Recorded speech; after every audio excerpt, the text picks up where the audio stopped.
In this video, we're going to discuss torque. What is torque? What are the units for torque and how to calculate it? This will be an introductory video. When we think about torque, we got to think about rotating things and forces that are seeking to rotate things. Let me give you a simple example. Imagine we have two nuts that we want to turn. We normally might turn this with a tool like a wrench. A wrench is actually applying torque.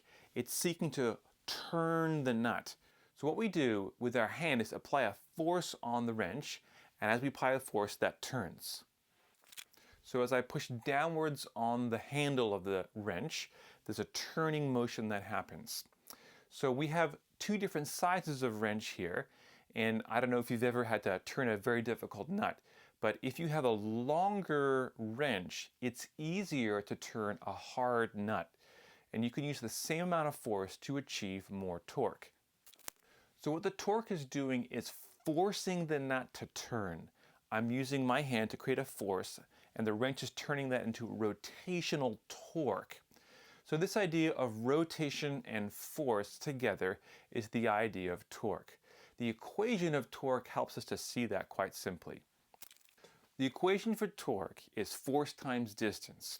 So when I have a stronger force, that provides more torque, and when I have a longer distance, that provides more torque. What distance are we talking about? The distance of how far the force is away from the hinge or the turning point. In the first wrench, the force is close to the turning point, so the torque is lower. And in the second wrench, the force is further away, so that D is larger, and I provide more torque. Let's talk about the units for torque. We know that the units for force is newtons, and the units for distance is meters. The units for torque are very uncreative. They're newton meters. That is newtons times meters. So we just write N times M. So the units of torque is just this funny thing, newton meters. Let's do a couple of simple examples calculating torque. Here are my two wrenches again. Let's say one of them is 20 centimeters long and one of them is 50 centimeters long, and we can apply a force of 150 newtons. So we just put these numbers into the formula to calculate the torque. The torque for the first wrench is 30 newton meters. The torque for the second wrench is 75 newton meters. So there's a longer distance between where the force is being applied and the nut, and so the torque is larger for the second one. Just notice where I put the force on the second wrench. It's all the way on the very end. If I were to take my force and put it at, say, 20 centimeters away, it wouldn't have any help that the wrench was longer. Let's do another simple example of torque. Let's imagine a teeter-totter, and there are two kids trying to have a fun game on the teeter-totter. There's a bigger kid who sits near the middle and a little kid who sits further away on the end. The little kid is 15 kilograms and sits 2 meters away from the middle. The bigger kid is 30 kilograms and sits 1 meter away from the middle.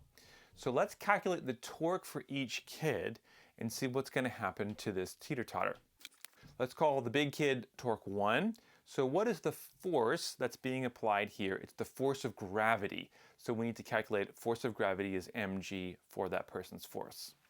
So I put all these numbers into the formula and I put them into the calculator. I get 294 newton meters. So what is the amount of torque that the second child, the smaller child, puts? I have to use the force of gravity times the distance the child is away from the center. So, lo and behold, this child also has 294 newton meters of torque. So their torque is actually the same. One child is twice as heavy, but their distance is half. They're closer to the center.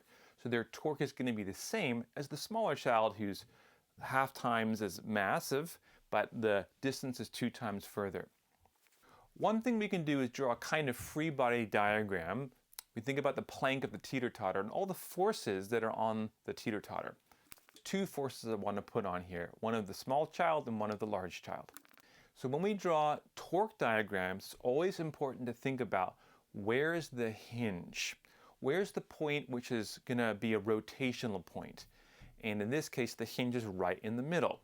And so the distance is the distance the force is away from the hinge. So here the smaller child is 2 meters away from the center where the hinge is. And the bigger child is 1 meter away from the center, which is where the hinge is. And what's going to happen in this case is that the torques are in balance. So there's a clockwise torque provided by the small child and a counterclockwise torque provided by the big child. And they're in balance, 294 Newton meters of torque counterclockwise and clockwise. So there's going to be no excess torque, and they're going to have a fun time playing basically because they're balanced. Let's do one more example where the hinge is not in the center of the rotating object. So let's imagine there's a plank attached to a wall by a hinge. The hinge is there in green. And on the other end, there's a string, maybe a cable or something, holding the plank up so it stays level. And a person gets on that plank and walks towards let's say the person has a mass m and is a distance d away from the hinge. So we can just calculate the torque in terms of m and d. Let's begin by drawing that kind of free body diagram thing of this plank. When we draw the picture, there should be two forces. The force of gravity of this person somewhere in the middle at distance d from the hinge, and the force of tension, which is going to be at the very end, which is the length of the plank.